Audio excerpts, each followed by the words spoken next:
Okay, hello everybody. Once again, I am that random person on the internet, and today we're here to play Dead Frontier Outbreak 2. Now, did play the first game, and I have it recorded. I don't know if I've already posted it yet or not, but this would probably be a series, so I probably would have it posted.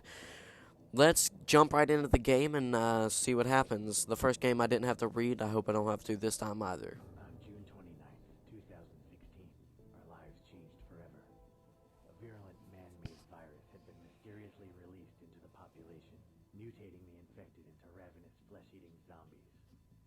The outbreak had claimed untold lives, but somehow my wife and I had managed to survive.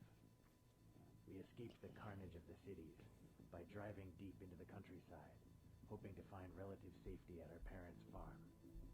When we arrived, we were relieved, not only to find her parents still alive, but with the help of the locals, they had managed to fortify the farm. Sounds perfect. Okay. The granary held enough grain to feed us for months, and we had plenty of ammunition. It seemed as though we could survive here almost indefinitely. All too soon, we realized things weren't that simple. With no one working at the local sewage treatment plant, filth had found its way into our drinking water. A disease we had all but forgotten about came back to haunt us: cholera. Without antibiotics to treat the infection, people grew weaker and weaker, and finally died. It was clear that if someone didn't go and find some medicine soon, we'd all be wiped out within a month.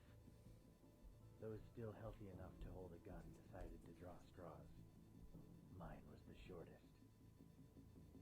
Of course, back into the story with this very interesting character. Now, last game I had gotten an A in survival tactics and a C in compassion, so I guess I will be fine.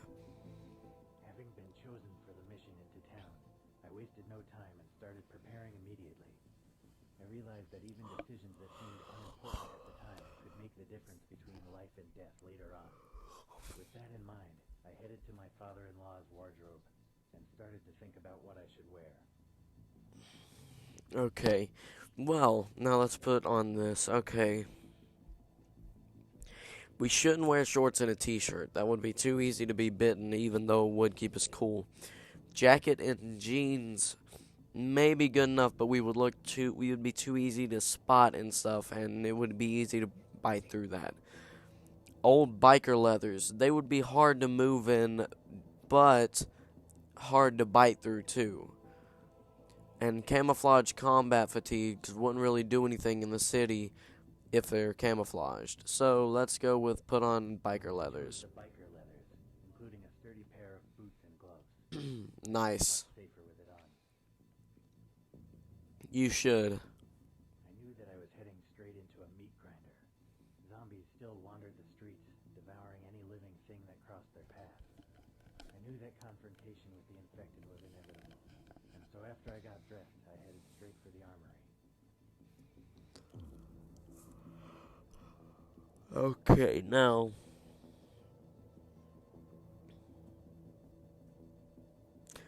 Shotgun, it would be very effective, but it would be extremely loud and would attract other zombies, and it would be hard to reload quickly. Hunting rifle, I could take out several from far away, but close range, it would be very dangerous to have. Automatic pistol. If this is going to be a town, I would probably want to do some close range, and an automatic pistol might be the best bet. But some machine gun is also good, although it uses up ammo quickly, and I may not have enough. We're going to go with automatic pistol. I took the pistol since it was the easiest to carry and held plenty of rounds. Having armed myself, I grabbed a rucksack to carry some additional supplies. It was imperative that I traveled light so I could complete my mission as quickly as possible.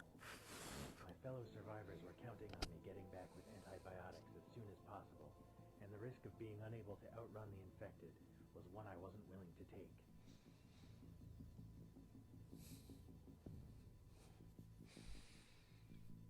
Oh, this is so hard. Extra ammunition would help us get some of the infected off if we ever got in a sticky situation. Rope could help us climb something or tie doors closed if we ever needed to.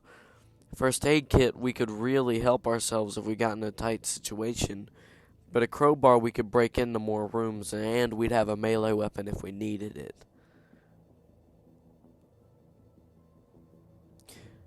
I'm gonna go ahead and take the crowbar. Both a useful tool and a deadly weapon, the crowbar seemed like the obvious choice. Yes. I was almost ready to leave the safety of the compound. For the first time since arriving, I felt truly afraid. I knew that I may never return from this mission, but if I didn't go, what little remained of my family would be wiped out.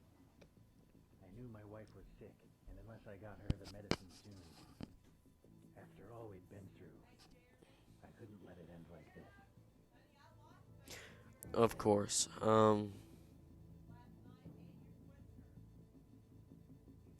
We could be intoxicated and fail the mission as soon as we get there. We may never get to speak to our wife again. Say goodbye. Inside the house, climbed the stairs to our bedroom and slowly pushed open the door. My wife lay asleep in bed. She was pale and her body dripped with sweat. She had had a fever for some time, and I knew that without medicine she wouldn't last much longer. I leant over and kissed her gently on the forehead, whispered, "Goodbye, my love," and then silently left the room. As I walked back down the stairs, I swore to myself that I would find the antibiotics she needed or die trying. Yes, extra courage, extra goal right there, now. I took a deep breath and stepped out of the compound into the wasteland beyond. I heard a gate swinging closed, followed by an unmistakable sound of it being securely locked behind me. I started walking, and I didn't look back. As I began my journey, I realized that I had quite a way to go, and I considered finding alternative transportation. Just walk into the town would be a good idea.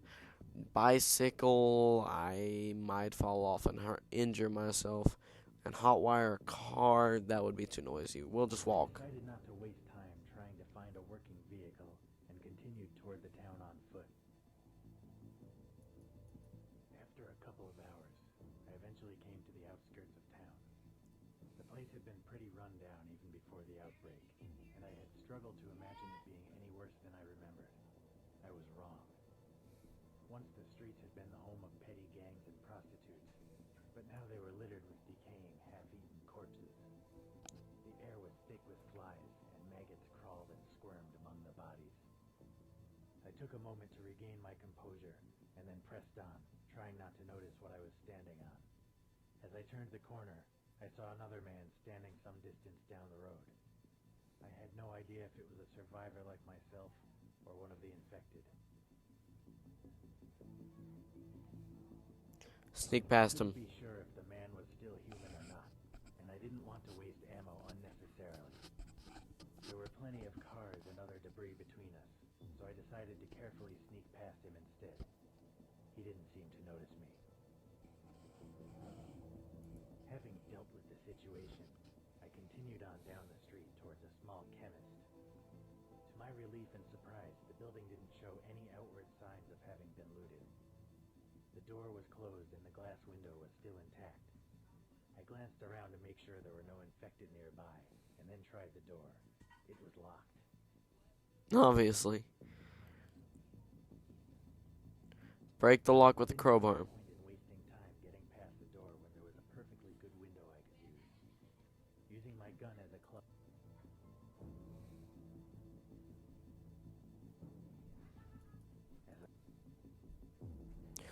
As I entered the building, I looked around and realized that the antibiotics I were desperately needed would be kept locked in the back of the shop. I carefully made my way towards the counter.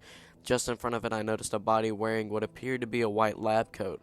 It was probably the chemist. From the bloodstained and bullet hole in the back, I surmised that he had been shot to death.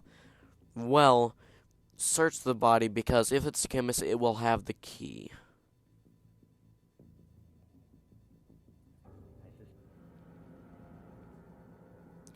I suspected the chemist might have something useful. I rolled its body over and started searching through his pockets. Suddenly, my eyes opened, and he let out a hideous, inhuman scream. He was infected. Before I could react, he sunk his teeth deep into my thigh. I thought it would be easy to escape his grasp and finish the bastard off with my gun. I was not able to avoid the virus that he had cursed through my veins, and it wasn't long before I was too one of them. Try again. Okay, we're just gonna walk into town. We are going to sneak past him. We are going to break the lock with a crowbar. Smash his skull in with the crowbar.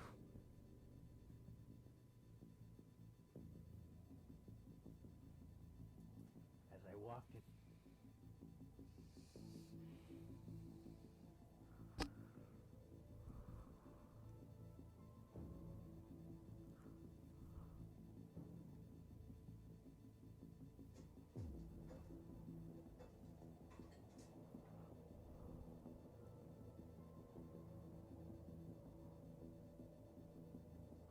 Look for a first aid kit. I realized that a place like this probably sold.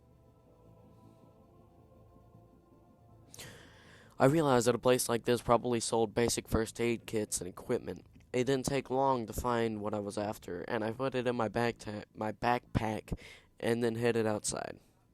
I pressed on towards the local mall. It was the only other place in town that I knew for sure had a pharmacy. There may have been other places, but I didn't know where they were, and I didn't want to risk the chance of being eaten alive while looking for something that might not exist. As the mall finally came into view, I felt a strange mix of relief and horror. I was now close to my goal, but it seemed that the last few hundred yards would pose an almost insurmountable problem. The plaza in front of the building had been infested with zombies, idly wandering in circles and occasionally bumping into each other. As I wondered what to do next, the wind suddenly changed direction, carrying my scent toward the pack of infected. Near perfect unison, the infected sniffed the air and turned to stare directly at me. A split second later, they charged. I don't want to do that. They could break into the car, obviously, and they'd still be able to smell me. If I ran past them, they would just grab me since there's so many of them and run around the block to try to find another entrance. That works. I knew I didn't stand a chance against the oncoming mob of post-human cannibals, so I turned on my heels and fled as quickly as I could. The infected were surprisingly fast on their feet, but luckily they struggled to avoid the mass of abandoned vehicles and debris that covered the road. I was able to lose most of them by running around the block, and those that still followed were quite a distance behind me. Nice. As I returned to the plaza, I realized that not many of the zombies had chased me as I had originally thought. Unable to reach the main entrance, and with the infected now approaching from all sides, I had no choice but to run down a small side alley. There was still a single doorway into the mall, and luckily, it was still unlocked. I slammed the door shut behind me. It seemed reasonably strong, and was small enough to prevent large numbers of infected from pushing against it all at once. Still, leaving it as it was definitely posed a risk.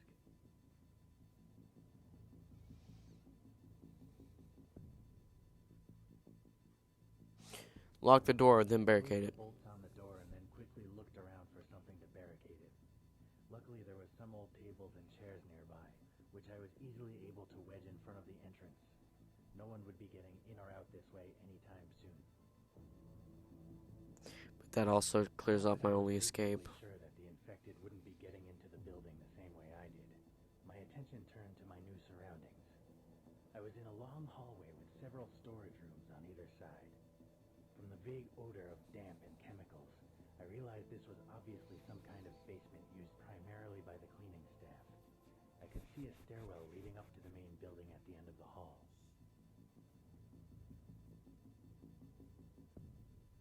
I carefully explored the various side rooms, making sure that none of the infected had made a home here.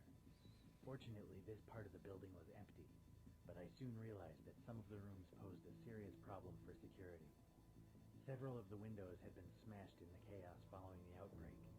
Since I didn't have the time or resources to block up every one, I instead closed all the interior doors and wedged chairs under the handles. I climbed the flight of stairs to the ground floor and then headed through a small doorway into the main building. The mall was eerily quiet, and despite my best efforts to keep a low profile, every footstep seemed to echo throughout the entire building. The shutters on most stores had been closed, presumably in an attempt to keep the infected from roaming freely. Frequent bloodstains were an ever-present reminder of how little the shopkeepers had achieved. A sickening feeling in my gut told me this place had been the scene of a terrible massacre. As I slowly made my way to the central square, I recalled that the pharmacy was up on the second floor. I could see no signs of life, human or otherwise, and so decided to ascend the nearest escalator and secure the medicine the folks back at the farm so desperately needed. Before I could reach it, the silence was broken by a tremendous bang, swiftly followed by something whizzing an inch past my head. Someone had taken a shot at me.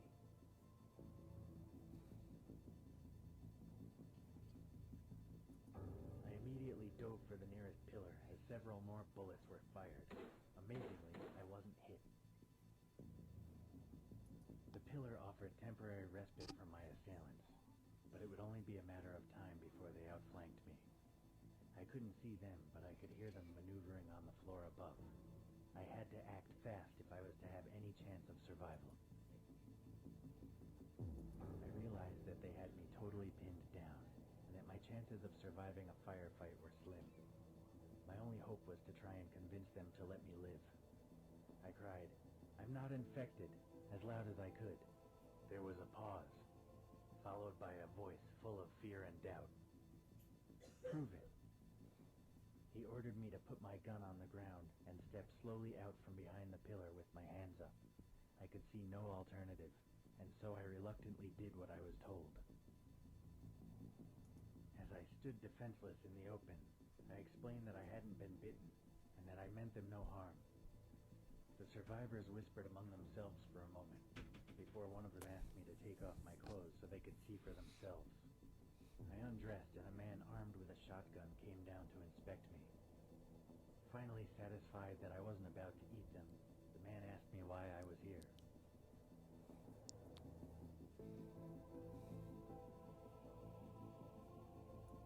I decided it was best if I told the survivors the truth from the beginning. They'd probably find out sooner or later anyway. As I put my clothes back on and picked up my equipment, I explained all about the fortified farm, the disease that plagued my family, and my quest for antibiotics. They seemed impressed by my bravery and allowed me to join them on the second floor. Well, that sounds nice. As I climbed the escalator, I realized just how wise my decision to surrender had been. There were at least 20 survivors in the building, with over half of them armed with shotguns or rifles. The rest had an assortment of vicious-looking melee weapons. As soon as I reached the top, I was directed toward their leader, a tall and muscular African-American who introduced himself as Ox. Ox told me that if I wanted his help and protection, or at least to be allowed to roam his mall freely, I had to earn it. Apparently there was no longer any power in the mall, and he wanted someone to head down to the basement and turn on the generator. The last man he sent never came back.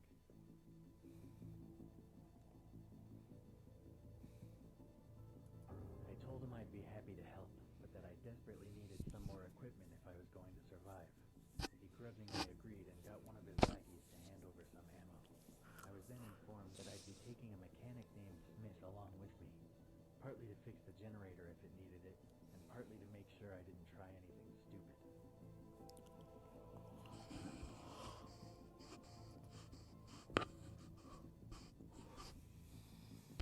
Smith and I went back down the escalator and through the door I had originally come through to the stairwell. We headed back down, and Smith pointed out another doorway hidden under the stairs that I hadn't noticed before.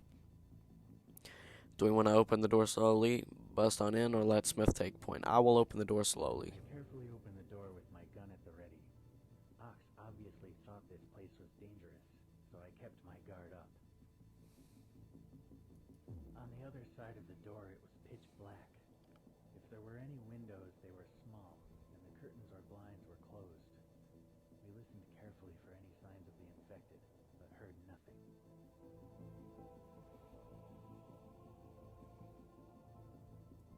I was convinced that there were no infected in the room, and I also was sure there had to be a window somewhere. I told Smith that we should just go in and try to find it. He didn't like the plan, though, and decided to wait outside. I laughed at his cowardice and continued regardless. The room was much bigger than I expected, and as I wandered around without any light, I inevitably bumped into things. Something fell down and made a loud metallic ringing noise as it hit the ground. It sealed my doom.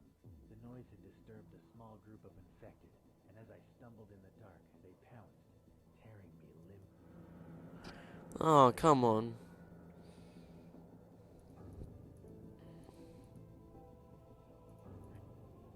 I wasn't about.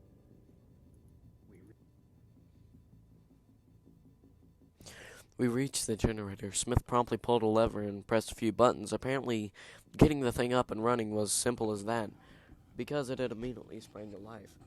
The lights in the room filled and came on, and just in time, our activities had disturbed a small group of infected who had been lurking in a side room. They were now rushing toward us. I opened fire and easily able to gun the bastards down. I breathed a sigh of relief and turned toward Smith, but to my horror, he was lying on the floor bleeding heavily. In my confusion, I accidentally shot him in the leg. I knew Smith didn't have a lot of time, so I quickly removed the first aid kit from my backpack and got to work. I used a tourniquet to staunch the bleeding and then bandaged the wound. It wasn't much, but it was the best I could do. I helped him to his feet, and we headed back to the group. When we reached the stairwell, we were greeted by a terrifying noise. All the gunfire earlier, and now the bright lights of the mall, had attracted a large group of infected who were trying to get in any way they could. Luckily, I had securely barricaded this area when I first entered the building. It wouldn't hold them for long, but it brought us enough time to get back to the group. By the time we got back to the group, they were already celebrating. Now the power was back on and they were focused on making the most of it while it lasted. Several had gotten one of the coffee shops up and running and were busy preparing hot food and drinks. Others were setting up a games console to entertain themselves while not on guard duty. Knowing about the threat from downstairs, it wasn't particularly reassuring. Smith had lost a lot of blood and was barely conscious when we arrived. Once I told him he had been shot, not bitten, Ox ordered some of the few women among the survivors to take care of him. There was no time to relax. The infected would be inside very soon, and if we weren't prepared, we'd be overrun in minutes. This is all true. Before I could even finish explaining the situation, Not like real life, but barking orders at his men, getting them is to easily positions easy to know. They were only just in time. Suddenly, the basement door burst open, and a seemingly unstoppable horde of infected zombies charged through. The first wave was gunned down before they reached the escalator, but more and more of them just kept on coming. Every gun in the building was blazing while survivors armed with clubs and axes struggled to keep the tide of monsters from climbing the stairs. I had no idea if we'd be able to fight them off or not.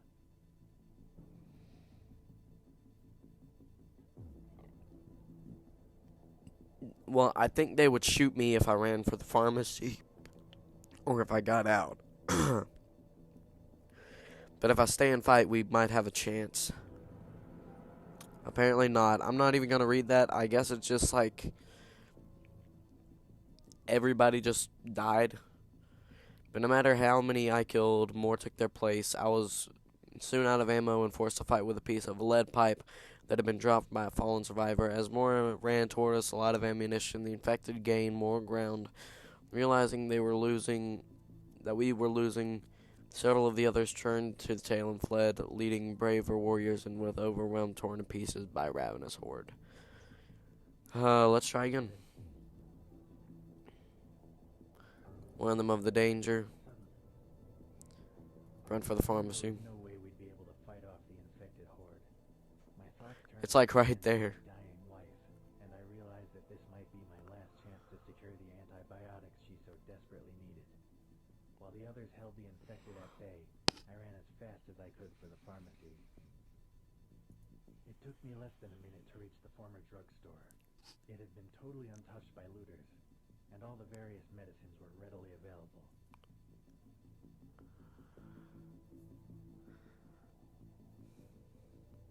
I could still hear the battle raging behind me, and I knew I wouldn't have much time. Unfortunately, I wasn't alone. It seemed that infected had found another way into the building, and several of them were now shambling straight toward me. Close the shutters. Jumping up to grab the bottom of the heavy iron shutters and pulling them down before the infected could get inside. I was only just in time. Had I have taken just one more second to lock them in place, I would have been able out for sure. Now that I had the luxury of time, I thoroughly searched the pharmacy for the antibiotics I needed. I filled my backpack with as much of the stuff as I could, and then made my way out of the shop through the back door. Well, it's obvious that Ox and them are now dead.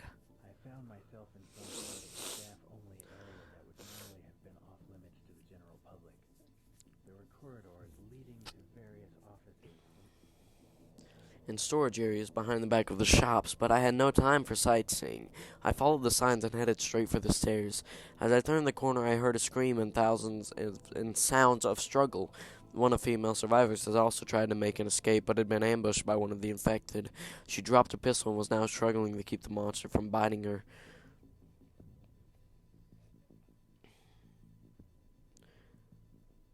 Let's ignore her. Just no time for chivalry. I left the girl to die and ran to the stairs. As I reached the stairwell, I became all too aware that the sound of gunfire, a constant companion for the last few minutes, had suddenly stopped. Had the survivors fought off the infected, or had they all been wiped out? I had no way of knowing either way. They had all been wiped out. Should I take the stairs to the roof, elevators to the roof, or back to the others? Others, no. Considering the zombies that were coming at me, no. Stairs to the roof would be better than the elevator. Even though it has power, it may not have power for long, and the elevator could break. I wasn't going to risk heading back to the group. In my heart, I knew they were all dead, and either way I needed to get home to save my wife. I ran up the stairs, out of the fire escape, and onto the roof. I stepped out into the open air and breathed a sigh of relief. I was on the top level of a multi-story car park, which seemed to be blessedly free of zombies. There was also plenty of parked cars in relatively good condition, perfect for a swift and safe ride home. I suddenly noticed the movement in the corner of my eye and span around and took aim, expecting it to be one of the infected.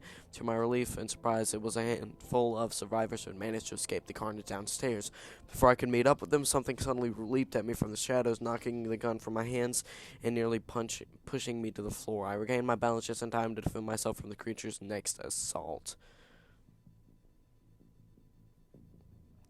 Kneeing it in the groin won't do if it's like a creature, if it's a zombie. Grabbing its neck and pushing it off the railings, it would have a great chance of biting me, but so would it if I punched it in the face.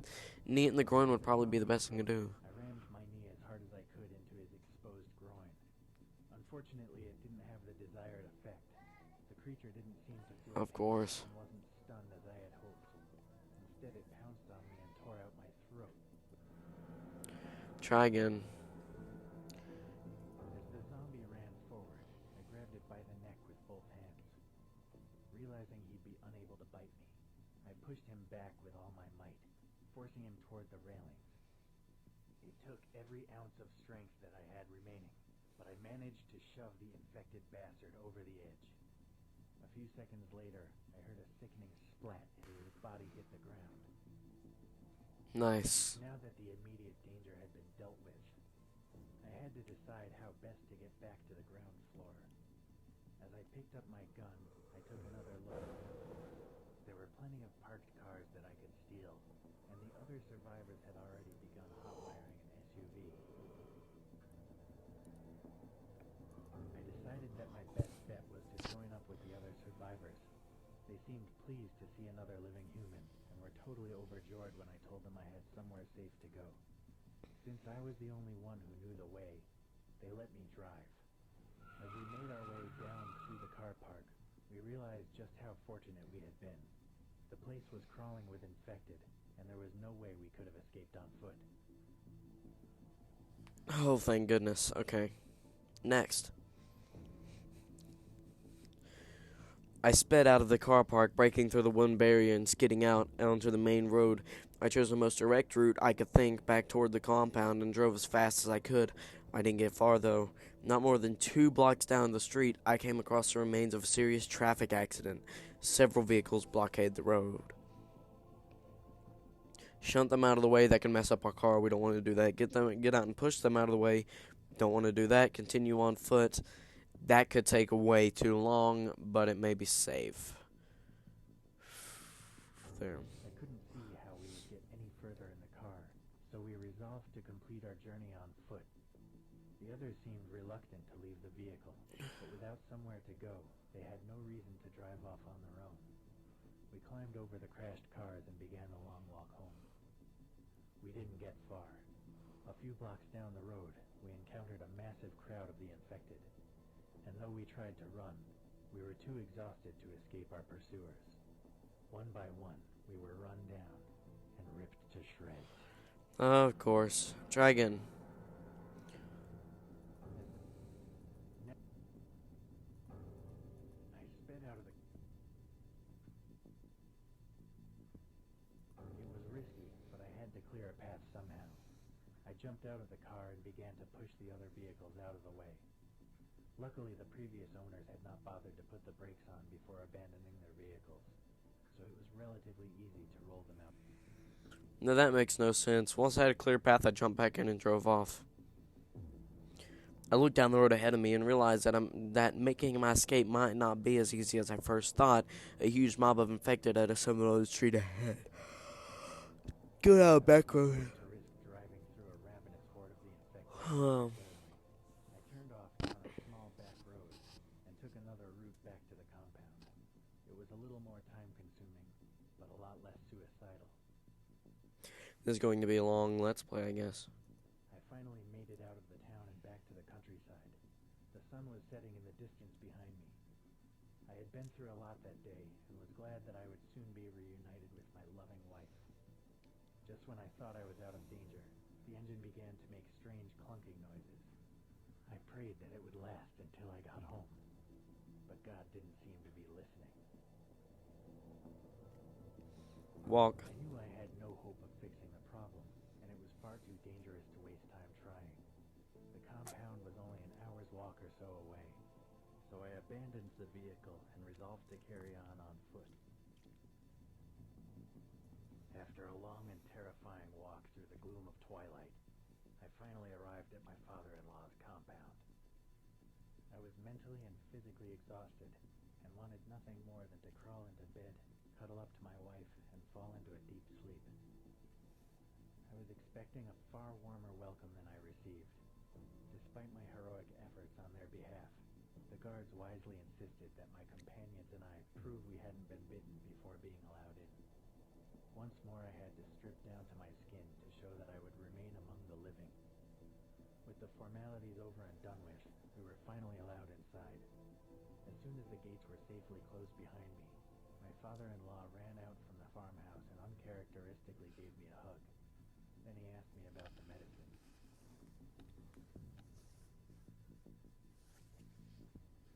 Well, I tell him we didn't get any. I smiled and showed him the contents of my backpack. I had secured enough antibiotics to treat everyone who lived in the compound, myself included. We wasted no time in delivering them to everyone who needed it. Over the course of the next It's few snowing days, outside. the compound began to recover. With the exception of the 2 worst cases, everyone survived the illness and were soon back on their feet. Most importantly of all, It looks so beautiful. my beautiful wife yet again. I love how I said beautiful and he said beautiful. He saved his beautiful wife yet again. Okay, let's see how well we did for the next few seconds. Okay, survived the day? Yes. Got the antibiotics? Yes. Tactics, rank A. You have a solid understanding of the zombie outbreaks, and your survival skills are far, far above average. You probably survived a real outbreak. Thank you. Compassion, rank A+. Oh, last time I got a C. The outbreaks had given you a chance to show your true bravery and your bravery and heroic nature. The well-being of the others is your primary concern.